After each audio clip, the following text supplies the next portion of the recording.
This week's module is Congress and Representation. Viewers of the famous film Mr. Smith Goes to Washington would have received the impression that Congress is a deliberative body and what happens on the floor is dramatic and important. But the myth is not real. Congress rarely deliberates as a body. Constituent service occupies a legislator's attention. Legislating has become positioning and credit-taking as well as blaming. The floor is rarely important. Committees largely determine the agenda. Only 5% of submitted bills are even considered. Once something receives committee approval, it has high probability of success, and the floor is for symbolic politics. Congress has the constitutional authority to make legislation. Only Congress can pass bills. In terms of public policy, one of the most important powers of Congress is the ability to control and approve the budget. One caveat to congressional powers over the budget is that the budget is voted upon in 13 segments. The entire budget is not passed at once. Power over the budget includes not just how much money will be spent, but how it will be spent. Congress also has the power to approve treaties. Treaties require approval from 2/3 of the Senate. One of the major limitations on the legal authority of the president comes from congressional restrictions in statutory law. Frequently, Congress grants independent authority to administrative agencies to formulate policy and at the same time limits presidential supervision over the agencies. An example is the Federal Reserve Board. Congress also frequently grants independent powers to parts of the executive departments, which are under presidential supervision in their broader activities. The most important political characteristic of Congress is that it is an amorphous body. It is not a single unified political force. It is composed of numerous subgroups, particularly committees, which exert power in the policy process. As in the case of the presidency, you can look at the political powers of Congress as coming from governmental sources and public sources. First, in terms of governmental sources, Congress has limitations in power, as does the president, set by the political trends in other institutions. A conservative court can cause problems for a liberal Congress. Congress will not push some policies precisely to avoid conflict with the Supreme Court.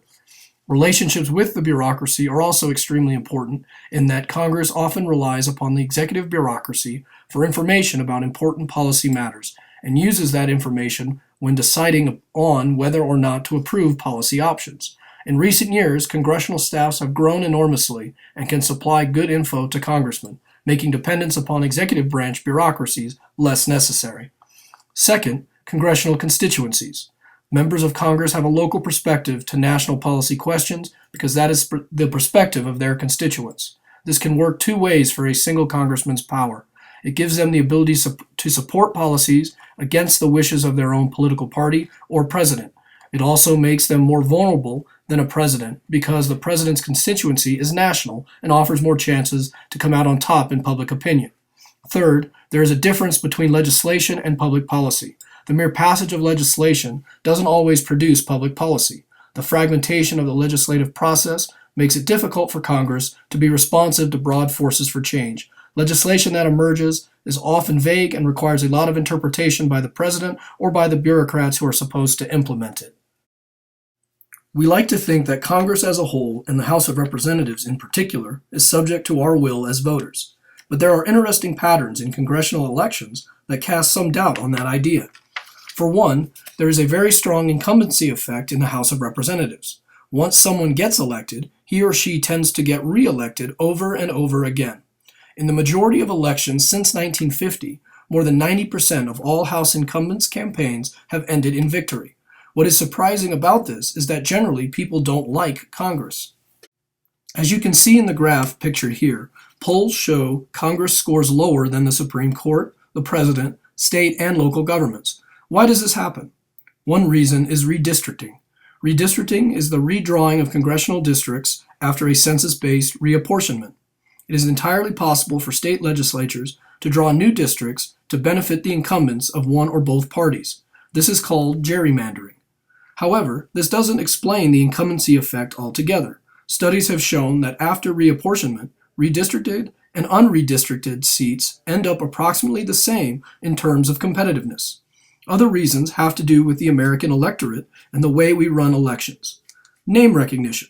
Incumbents have a big advantage in name recognition. They get press attention and they get franking privileges, the right to send mail free of charge.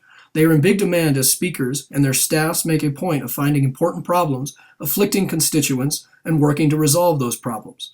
Campaign financing. Anyone who wants to challenge an incumbent has to spend a great deal of money advertising in his or her campaign in order to overcome the incumbent's name recognition advantage. This costs a lot of money, but the incumbent has significant advantages in raising campaign funds too. The Democratic and Republican leaders in each house work to increase the influence of their own political party while also trying to keep their House of Congress functioning smoothly and efficiently.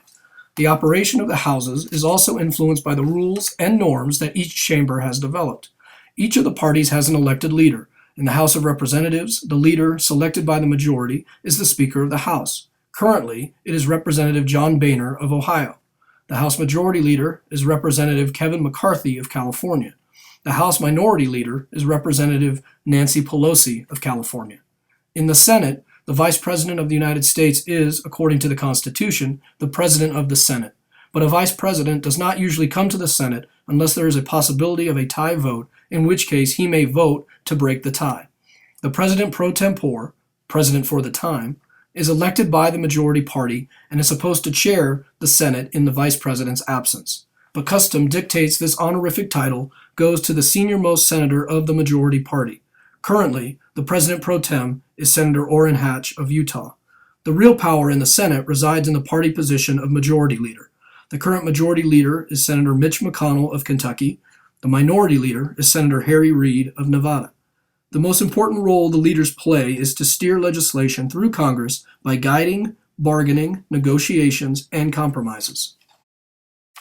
Because of the nature of its members, elites who have been successful in the system, these elites have little reason to change it. Because leadership reflects values of an older generation, committee chairs are chosen based upon seniority, and party leaders often have to appease these committee chairs. Because of conservatism of rules for legislating, change to the status quo is very difficult.